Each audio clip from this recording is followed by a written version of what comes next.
is on coordination chemistry, isomerism of coordination compound geometrical isomerism चल रहा था।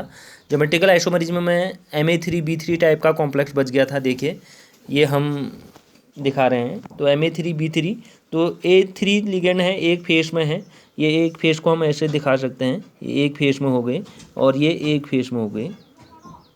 ये तीन लिगेंड एक फेस में हो गए और ये एक फेस में हो गए। तो ये हम दिखा सकते हैं इसको। तो ये हो जाएगा आपका फेशियल, सिस फॉर्म, ट्रांसफॉर्म। और ये तीन मैंने क्लोरीन दिखा दिया। और यहाँ पर Ma3BCD टाइप का कॉम्प्लेक्स है, तीन लिगेंड एक फेस में हो गए, तो ये सिस फॉर्म, ये ट्रांसफॉर्म, इसका एग्जांपल ये हो गया। उसके बाद फिर Ma2BCD टाइप का, इसमें देखिए दो लिगेंड एक फेस में हो गए जो कम है, सेम है। और उसके बाद ये सेम एग्जांपल इसका ये हो गया, 2NH3 ले लिया एक ही जगह में। फिर MABCDEF टाइप का कॉम्प्लेक्स, इसमें क्या करते हैं देखो, ए को बी का ट्रांस, सी का ट्रांस, फिर डी का trans, AE trans, AF trans, 5 बन गए। फिर BC ट्रांस, BA ट्रांस इसलिए नहीं बनेगा क्योंकि AB ट्रांस बन चुका है पहले। तो इस टाइप से ये 15 आइसोमर बनाएंगे। उसके बाद MAB3 की होल ट्वाइस, MAB की होल थ्राइस, MAB की होल थ्राइस टाइप का कॉम्प्लेक्स है, 3 AB हैं। ये सिस फॉर्म हो गया इसका, इसमें दोनों ये ट्रांसफॉर्म हो गया, BB अपोजिट आ रहे हैं तो ट्रांस हो गया, और AA अपोजिट आ रहे हैं, ट्रांस हो गया। और यहाँ देखिए कोई भी दो B ट्रांस नहीं हो रहे हैं, एक दूसरे के अपोजिट में नहीं है, और दो A एक दूसरे के अपोजिट में नहीं है, तो ये सिस हो गया। इसका एग्जाम्पल ये ग्लाइसिलेटो टाइप का हो गया।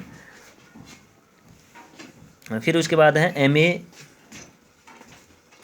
MA की होल ट्वाइस B2 टाइप का कॉम्प्लेक्स। ये BB को हमने सिस लगा दिया और यहाँ पर BB को ट्रांस कर दिया। इसका एग्जाम्पल है इथाइलिन डाइमीन के साथ। एग्जाम्पल B को हमने क्लोरीन मान लिया। यहाँ पर एक कोऑर्डिनेशन नंबर होता है, coordination number total number of ligand directly attach to central metal atom और आयन होता है, वो कोऑर्डिनेशन नंबर कहलाता है। देखिए यहाँ पर 6 लिगेंड लगे हैं टोटल, तो कोऑर्डिनेशन नंबर 6 हो गया। यहाँ पर 4 लिगेंड लगे हैं तो कोऑर्डिनेशन नंबर 4 हो गया। यहाँ पर इथाइलिन डाइमीन है, बाइडेंटेल लिगेंड है। देखो इसमें एक ही लिगेंड में 2 NH2 ग्रुप है तो 2 लिगेंड हो गए, इसलिए यहाँ पर 3 लिगेंड तो 6 कंसीडर होगा, कोऑर्डिनेशन नंबर 6 कहा जाएगा। एक चीलेट इफेक्ट होता है, जो बाइडेंटेड ट्राइडेंटेड लिगेंड होते हैं वो 2 या 2 से ज़्यादा इलेक्ट्रॉन पेयर देते हैं, जैसे इथाइलिन डाइमीन है, डाइथाइलिन ट्राइमीन है, ग्लाइसिलेटो है, ऑक्जिलेटो है।